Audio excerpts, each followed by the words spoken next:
देखो फैशन को मैं भी मानता हूँ, बनियान को पीछे दबाने की फैशन, गिर भले ही पड़े लेकिन ऊंची हील वाली सैंडल पहनने वाली फैशन, लेकिन ये फैशन भैया मैं समझ नहीं पा रहा हूँ। अरे सीधे खड़े हो जाओ, आराम से किस हो जाएगी, लेकिन नहीं, फैशन ने आदमी को इस कदर टेढ़ा कर दिया कि भैया कमर से आदमी दुब्बर हो गया। अगली बंदी इतनी मेहनत कर रही है सीधा होने की, हो ही नहीं मिल रही है, बड़ी मुश्किल से तो मुंह लेके पहुंची है वहां तक। ज्यादा नहीं होगी कुछ भी। आदमी की फैशन देखो तुम, ये बीबी का फ्रॉक पहन के आ गए और मजे में, ये बीबी का प्लाजो पहन के आ गए और मजे में। इनको भैया कोट पे प्रेस करने तक का टाइम नहीं मिला, कहने को ये बादशाह है, लग रहा है कहीं से बादशाह, ऐसा लग रहा है तकिया में से कितने साल पुराना कोट निकाल के पहन के चले आए।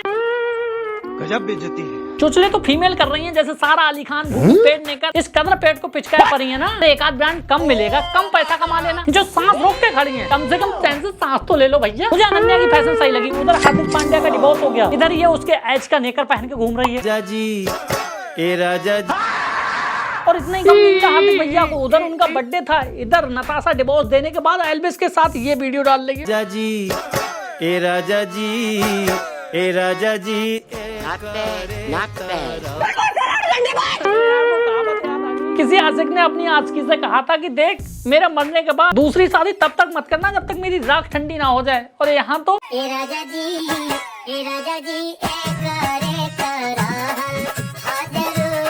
डिवोर्स की बात तो ऐसी, आजकल डिवोर्स ऐसे हो रहे हैं जैसे इंस्टाग्राम पे लौंडे आजकल 2 मिनट में निकाल देते हैं। चीज भैया? अरे 2 घंटे। अच्छा 2 घंटे। ऐश्वर्या और अभिषेक बच्चन के डिवोर्स का नाम सुन के तो भाई साहब मेरा दिल रो गया। मतलब इस आदमी को हमने मिस यूनिवर्स दी थी, विश्व में सबसे सुंदरी लड़की से इसकी शादी कराई थी, वो भी किसी और का प्यार थी, और उस बंदे ने आज तक इसके चक्कर में शादी नहीं की। लेकिन खबरें आ रही कि इसने उस मिस यूनिवर्स तक को धोखा दे दिया, और किसके लिए? निम्रत कौर के लिए। जी हाँ, यही है लकी क्यों ना उब्दा अभिषेक। मतलब इन्होंने वो कहावत सच कर दी कि इनके हाथ में सोने का लोटा दिया ना, फिर भी इन्होंने सिर्फ भीख ही मांगना है। हाँ, ये है Nimrat Kaur. Face reaction, body language और थोड़ी केमिस्ट्री को मिक्स करने के बाद मैं ये कह सकता हूँ ये दोनों आपस में बहुत घुले मिले हुए लग रहे हैं, और इनका ये काफी समय से चल रहा होगा आई थिंक। टाइगर।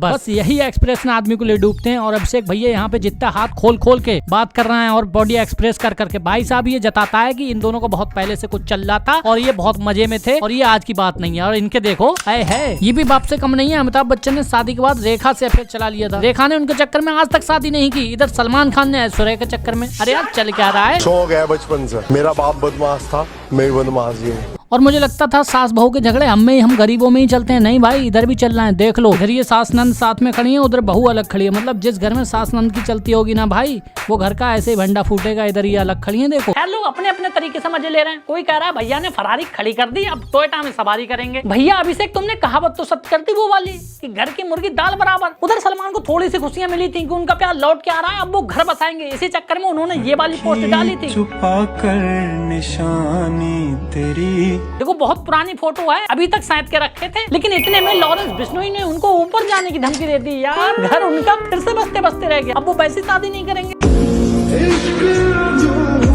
और इस टाइम पे मैं कह सकता हूँ दुनिया के 4 ही लोग होंगे जो सबसे हैप्पीएस्ट पर्सन होंगे।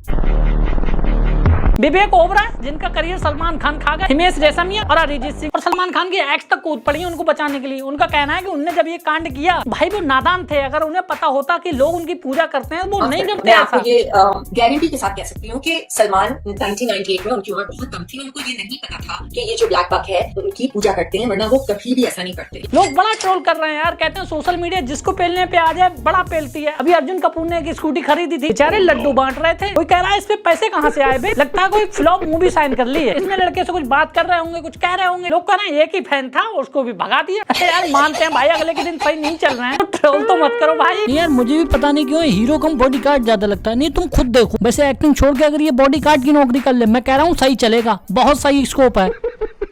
और भाई साहब मुझे एक बात बिल्कुल समझ में आ गई, लोग कितने भी बड़े हो जाएं, कितने भी पैसे वाले हो जाएं, स्टार बन जाएं, मॉडल बन जाएं, लेकिन उनकी बेसिक चीज है ना, जैसे ऐसे नाक पहुंचना, वो नहीं जाएगी भाई। जैसे ये कितनी बड़ी स्टार है, नाक हमारी तरह पहुंच रही है, क्या फायदा इतनी बड़ी स्टार होने का, नाक तो हमारी तरह पहुंच रही है। और ये जानवी कपूर है, इनके बैठने का तरीका देखो तुम, क्या फायदा इतनी बड़ी एक्टर होने का, बैठी हमारी तरह। और ये है शाहरुख खान की बेटी, इनको पहली बार मैंने देखा तो मुझे लगा ये शाहरुख खान ही आ गए लड़कियों के कपड़े पहन के, क्योंकि वो भी आ जाते हैं ना लिपस्टिक लगा के। भाई बिल्कुल सेम टू सेम दिख रही है यार। ये सब क्वालिटी तो हम जैसे गरीबों में होती है। मतलब ये भी हमारी तरह है। और आलिया भट्ट को ऐसे थके हुए देख के भाई साहब मुझे यकीन नहीं हुआ कि यार ये आलिया भट्ट ही है। तो ऐसे थके हुए तो हम लोग रहते हैं, ये तो स्टार है, क्या फायदा फिर। Including small cuts to do.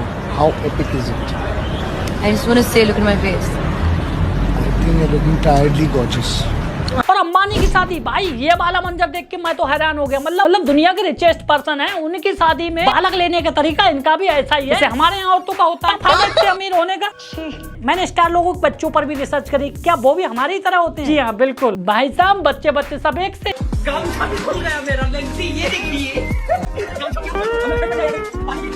पतियों के लिए भी मेरा पर्सपेक्टिव चेंज हुआ। मैं सोचता था कि सहमा हुआ, दबा हुआ, घबराया हुआ सिर्फ हम लोगों में ही होता है और फरफट भी, मगर नहीं। ये देखो काजोल ने चुकोटी काटी, अजय भैया ने तुरंत हाथ पीछे कर लिया। फायदा क्या इतने बड़े स्टार होने का। तो भैया मैं इस डिसीजन पहुंचा हूँ, आप जो कैमरे में देख के लाइव देखते हो बहुत हाई फाई और ये वो, भैया कुछ नहीं है, वो सिर्फ दिखावा है, सारे लोग हमारी जैसे हैं। और इसमें मुझे यार भैया ऐसा क्यों लग रहा है कि हिमेश भैया ने सर पे चिड़िया का घोंसला रख लिया। नहीं, हर आदमी के बाल गिर रहे हैं, यहाँ तक कि मेरे तक बाल गिर रहे हैं, लेकिन इस आदमी ऐसा लग रहा है बाल बढ़ते जा रहे हैं। सही से देखो ना, नकली नहीं लग रहा है तुम्हें। ये माफ करना अगर किसी को बुरा लगाओ, ये मेरा पर्सपेक्टिव है, लेकिन यार मैं मानूंगा बाल भैया के बहुत घुंघराले और घने होते जा रहे हैं। गजब बेइज्जती है। ये बुड्ढा मेरे बीच में बहुत बोलता है। किसी दिन वक्त निकाल कर कहूंगा तुझे। वैसे आपने सोचा इतने सारे डिवोर्स हो क्यों रहा है अचानक से? पहले सारे सही चल रहे थे, ऐसा लग रहा है डिवोर्स का सीजन चल रहा है। मैं बता रहा हूँ, जब पृथ्वी पे पाप बढ़ने लगता है, आदमी जिंदा पाप करने लगता है, तो उसके जीवन में दुख खुद बखुद आने लगता है। जैसे जलेबी का क्या कसूर था? इस आदमी की प्रजाति ने इस जलेबी में पहले दही डाला, कोई बात नहीं, छोले डाल दिए। अरे भाई जलेबी को जलेबी रहने दो यार, जलेबी लोगों का मुंह मीठा करती है, चटपटा करने के लिए और चीजें है ना। यहाँ तक भी ठीक था, कोई दिक्कत नहीं। इन्हें बर्फ को भी नहीं छोड़ा, इन्हें उसे बेसन में बंद करके गर्म तेल की तपती कढ़ाई में डाल दी। अरे ये सजा तो नरक में हम लोगों के लिए होती है यार। इतना पाप कर रहे हैं ये लोग, पेप्सी हमारे दिमाग को ठंडा करने का काम करती है। भाई साहब उसमें गर्म चीज मिला दी, उसके साथ आमलेट बनाइए। ये तो वही बात होगी ना, धार लगी हुई तलवार पे किसी 80 किलो के आदमी को बैठा दो। भाई साहब रसगुल्ला की तो इस कदर माचो इनने कहीं का नहीं छोड़ा है। यह विनती कर रहा है कि भैया या तो मुझे बनाओ मत, या बनाओ तो मुझे ढक के रखो। अरे यार इससे मक्खियां मरवा रहा है ये। वो कह रहा है भाई मक्खियां मरवाने का कोई और तरीका अपना लो, मुझ में लिबड़वा के क्यों मरवा रहे हो? यही रीजन है डिवोर्स रेट बढ़ता जा रहा है भाई। अरे बदुआ तो लगेगी ना, क्योंकि रसगुल्ले के साथ जितनी बदसलूकी इस मानव जाति ने करी है ना, उतनी किसी ने नहीं करी है। रसगुल्ले से मक्खियां ये पकड़वा रहे हैं, रसगुल्ले को पकौड़े में ये तल दे रहे हैं, रसगुल्ले के पराठे ये बना दे रहे हैं। मतलब जो ऐतिहासिक और सांस्कृतिक रेसिपी हमारे बुजुर्गों ने हमें दी थी, उनके स्वाद की मां चुकी है इनने।